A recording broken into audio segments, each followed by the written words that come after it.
बिछाइए, एक मोटा सा आता है फॉर्म जिसको बोलते हैं, वो रुए का होता है, उसमें आप सोइए, लेकिन एक भी रुपया विधायकों को सुविधा के लिए नहीं दिया जाएगा। एकमात्र जयराम महतो ने इस आवाज को उठाया सदन के अंदर, बाकी सभी विधायक मेज पीट रहे थे। जब सुरेश पासवान जी ने इस बात का प्रस्ताव सदन में लाया कि 3 लाख रुपए फर्नीचर, बेड इत्यादि नहीं हो रहा है, सोफा इत्यादि, 10 लाख किया जाए, सभी मेज पीट रहे थे। सभी विधायक, बीजेपी के, कांग्रेस के, जेएम के, आरजेडी के तमाम विधायक मेज पीट रहे थे। अकेला जयराम महतो ने कहा अगर नहीं है तो अब दरी मंगाइए, मोटा सा दरी मंगाइए और बिछा कर सोइए, लेकिन अब जब तक छात्रवृत्ति नहीं, जब तक इस राज्य के लोगों को सुविधा नहीं, विधायकों को एक भी सुविधा नहीं। आवास तो जरूर मिल गया है, लेकिन फर्नीचर का व्यवस्था नहीं हुआ है।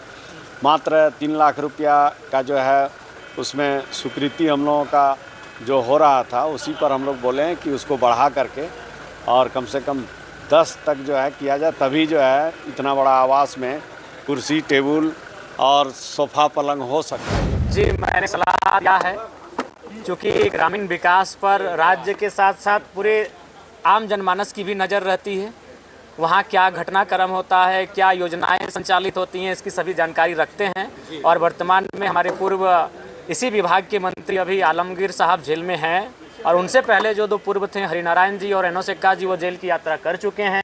दोनों ग्रामीण विकास मंत्री ही थे, और अभी के जो जेल में वो भी, यानी तीन ग्रामीण विकास मंत्री जेल की यात्रा कर चुके हैं। इसलिए मैंने वर्तमान मंत्री महोदय को भी सचेत किया कि आप एक बहुत बड़ा विभाग देख रही हैं, जिस विभाग से इस राज्य के करोड़ों लोगों को अपेक्षाएं हैं, जन आकांक्षाएं हैं। इसलिए काम करने के साथ साथ आप अपने बाबुओं से सावधान रहिएगा, क्योंकि बाबुओं का कोई नहीं होता है। आज आप मंत्री हैं, बाबू आपके आगे पीछे, आप नहीं रहेंगे, बाबू उनके आगे पीछे रहेंगे, और बाबू गोल गोल हमारे जैसे विधायकों को गोल गोल सवालों का जवाब देते हैं।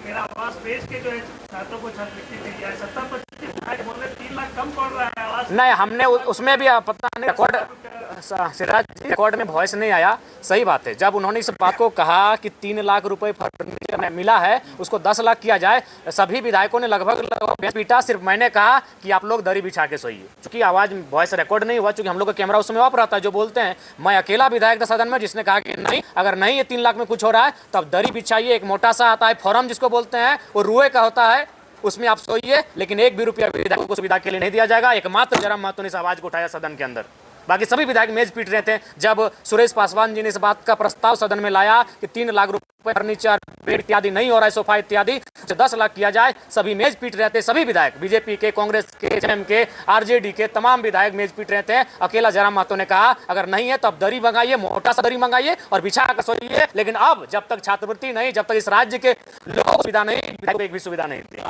बहुत बड़ा है, मैंने नहीं लिया है, मैंने नहीं लिया, आपने भी देखा होगा, मैंने नहीं लिया है। ऐसा ये जो ग्रामीण विकास की सोच हो सकती है ना, सामान्य तौर पे जिस वर्ग से विधायक आ रहे हैं, अगर वो आराम से तो आपने सैलरी क्या करेंगे, और बाकी जो इधर अन्य, अभी मैंने वही एक्सप्लेन किया।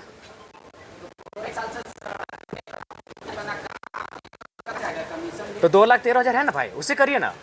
आज के दौर में अगर कोई 30,000 की सैलरी उठाता है पांडे जी, तो वो संतोषजनक जीवन यापन कर रहा है, पत्नी के साथ, बच्चों के साथ, 2-4 रिश्तेदारों के साथ, उनको अच्छा जीवन यापन हो रहा है। आपको 2 लाख की सैलरी में अगर आप अपना जीवन यापन नहीं कर रहे हैं तो बड़ा विचित्र बात है। आज जो बजट चर्चा हुई ग्रामीण विकास पर, क्या देखिए, ग्रामीण विकास का बजट बहुत बड़ा बजट है बाकी की तुलना में, लेकिन अभी भी अगर हम उसका तुलनात्मक अध्ययन करें तो हमें लगता है काफ़ी कम है। वही मैंने उदाहरण दिया कि शहर में जो लोगों के खर्चे हैं और गांव में जो खर्चे हैं, गांव में जो आमदनी है और शहर में जो आमदनी है वो 2 गुना है।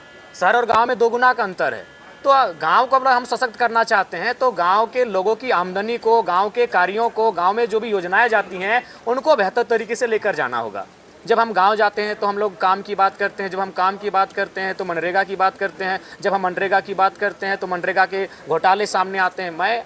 और साथ ही साथ मैं मंत्री जी को तो आपके माध्यम से, क्योंकि सदन में आज उतना समय मिला नहीं, आपके माध्यम से कहना चाहूँगा कि मनरेगा से राज्य सरकार को भी सीख लेना चाहिए। क्योंकि मनरेगा की योजना जब प्लान हो रही थी, प्लानिंग इसका किया जा रहा था, तो किसी पदाधिकारी ने सजेशन किया था कि इसे फ्री में दिया जाए। एक्चुअली वास्तव में मनरेगा की योजना फ्री योजना थी, लेकिन एक अधिकारी ने कहा कि आप उनसे लकड़ी कटवा लीजिए, आप उनसे जंगल में जाकर पत्ते चुनवा लीजिए, आप उनसे जाकर मिट्टी कटवा लीजिए, सड़क के धूल कण साफ करवा लीजिए, लेकिन फ्री में पैसा ना दिया जाए। वही मनरेगा है। मनरेगा में करप्शन होने के बाद भी आज अर्थव्यवस्था की एक रीढ़ बना हुआ है मनरेगा। तो उससे राज्य सरकार को भी सोचना चाहिए, जो वो मैया सम्मान लेकर आए। और सभी राज्यों को जो अपने वोट बैंक के चक्कर में फ्री लेकर आ रहे हैं। मनरेगा उसका सबसे बड़ा उदाहरण है। मनरेगा भी इसी प्रकार की स्कीम थी, फ्री में देने वाली स्कीम थी, लेकिन उस कमेटी में जो पदाधिकारी बैठे थे उनमें से कुछ ने सजेस्ट किया कि आप उनसे जंगल में लकड़ी कटवा लीजिए, उनसे मिट्टी कटवा लीजिए, जो सड़क है उन सड़क में जो धूल और कंकड़ पड़ रहे हैं उनसे उनको चुनवा लीजिए, लेकिन श्रम करवाइए और पैसा दीजिए। वही मनरेगा है। समुदाय के लोग जो है कुर्मी समाज फिर से जो है मैदान में जो है मतदान करने वाले हैं, क्या लगता है उनकी मांगों को लेकर आप? मैंने तो हमें अपने समाज की मांगे जो जब से हम लोग अनलिस्टेड हुए हैं, बाहर हुए, तब से चली आ रही है और मैं उस मांग का समर्थन करता हूँ। जयराम जी, नगर निकाय चुनाव का आज परिणाम आ रहा है, आपकी पार्टी के समर्थित उम्मीदवार कैसा प्रदर्शन कर रहे हैं अब तक? अभी तक 3 सूचना मिली है, एक बेरमो में, एक हजारीबाग में और एक बोकारो में। 3 जगह हम लोग पार्षद का चुनाव जीते हैं और एक नई पार्टी के लिए जिसका शहर में कोई जनाधार नहीं था, ये हमारे लिए सोने पे सुहागा है। एड्रेस कर रही है सरकार की 5,000 पड़ेगा।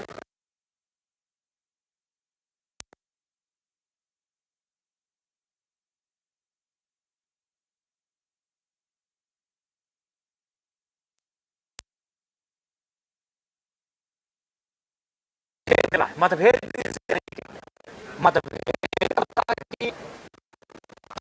का विरोध करते, कार्यक्रमों में एक दूसरे का विरोध करते, नीतियों में दूसरे का विरोध करते हैं, लेकिन में विकास में एक दूसरे का विरोध करते हैं, उसे कहते हैं मतभेद। केंद्र और राज्य के बीच मतभेद है और उस मतभेद का दुष्परिणाम है कि राज्य की जनता झेल रही है। आपने बिल्कुल ऐसा जितने भी हमारे राज्य में सबसे बड़ा समस्या का सामना होगा पानी को लेकर। हम लोग मार्च के महीने को जैसे ही समाप्त करेंगे, गर्मी बढ़ जाएगी और विधायकों को, मुखिया, सरपंच, जितने भी चुने हुए नेता हैं वो गाली सुनेंगे जनता से पानी समस्या को लेकर। उसमें केंद्र के होता है, मंत्री जी बता रहे थे आपके सम्मति है, तो मुझे लगता है कि इसमें एक पहल करनी चाहिए माननीय मुख्यमंत्री को, नेता प्रतिपक्ष को और तमाम विभागीय मंत्रियों को बैठकर एक बैठक बुलानी चाहिए थी और हमें लगता है कि केंद्र के साथ जो राज्य का समन्वय ढीला पड़ा है उसे मजबूत करना है। बात सही है, सभी माननीय सदस्य का मामला है, एगो सुरेश पासवान का मामला नहीं है।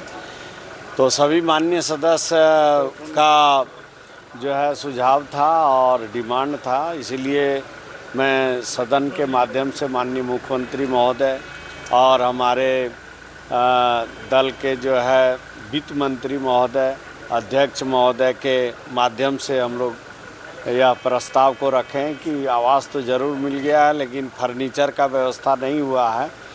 मात्र 3 लाख रुपया का जो है उसमें स्वीकृति हम लोगों का जो हो रहा था उसी पर हम लोग बोले हैं कि उसको बढ़ा करके और कम से कम 10 तक जो है किया जाए, तभी जो है इतना बड़ा आवास में कुर्सी, टेबल और सोफ़ा पलंग हो सकता है, क्योंकि महंगाई का समय है, इसलिए हम लोग डिमांड किए हैं।